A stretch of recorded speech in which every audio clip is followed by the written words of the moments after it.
Konstantin, Kompromi dan Kontroversi, Episode 1. Ketika kita menelusuri kembali garis keturunan rohani kita ke abad-abad permulaan, kita mendapatkan gereja Kristen sebagai agama yang teraniaya, tidak populer. Banyak orang Kristen di abad-abad permulaan membayar harga mahal iman mereka dengan hidupnya. Kolosem di kota Roma berdiri saat ini sebagai saksi atas kenyataan ini. Di bawah Romawi kekafiran, gereja Kristen bergumul. Tapi satu hal yang pasti, intensitas penganiayaan yang ada membuat gereja terbebas dari orang-orang Kristen nominal dan suam-suam kuku. Kalau Anda seorang Kristen, Anda harus serahkan diri sepenuhnya. Tidak boleh setengah-setengah. Tetapi pada abad keempat suatu peristiwa terjadi yang merubah semua ini secara dramatis. Pertobatan Konstantin merubah alur sejarah bagi seluruh dunia kekristenan. Dan akarnya sampai ke sini di York, Inggris. Pada tahun 306 Masehi, Konstantin diangkat menjadi kaisar di sini. Ayahnya Konstantinus tinggal di Inggris dari 305 sampai 306 Masehi.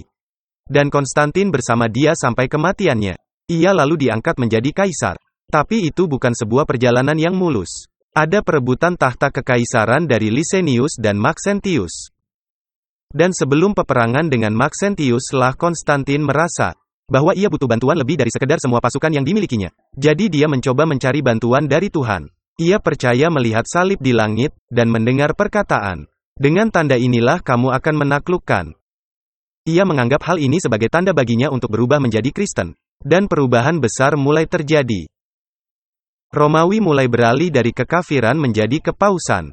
Dari kekafiran menjadi agama Kristen yang diakui. Banyak sejarawan memperdebatkan keaslian perubahan Konstantin jadi Kristen. Apakah itu berdasarkan keyakinan yang mendalam akan Alkitab? Ataukah itu taktik politik untuk mempertahankan kerajaan agar tidak terpecah? Satu hal yang pasti setelah pertobatannya, banyak praktek-praktek yang masuk ke gereja yang dahulunya tidak ada di gereja. Kuil-kuil kafir berubah menjadi gereja Kristen. Panteon di Roma berubah menjadi gereja Kristen. Dan nama dewa-dewa berubah jadi nama orang-orang kudus kekristenan. Misalnya Jupiter menjadi Santo Petrus, dan daftarnya berlanjut.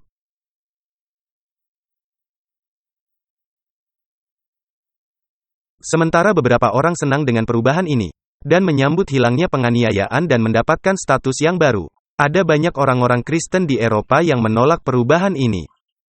Bagi mereka penganiayaan berlanjut.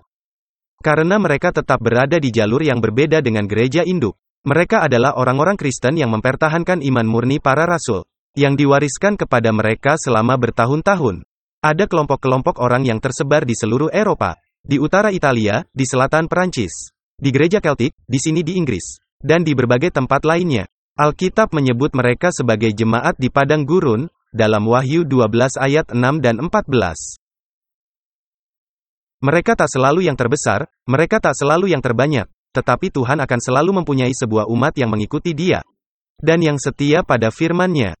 Jadi dari titik ini, dua cabang gereja tumbuh berkembang.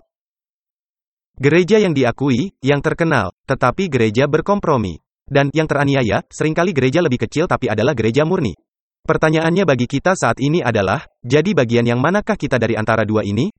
Semoga kita tidak mengkompromikan kebenaran untuk kepopuleran. Semoga kita tetap setia pada Tuhan dan firman-Nya, tidak peduli apapun situasinya.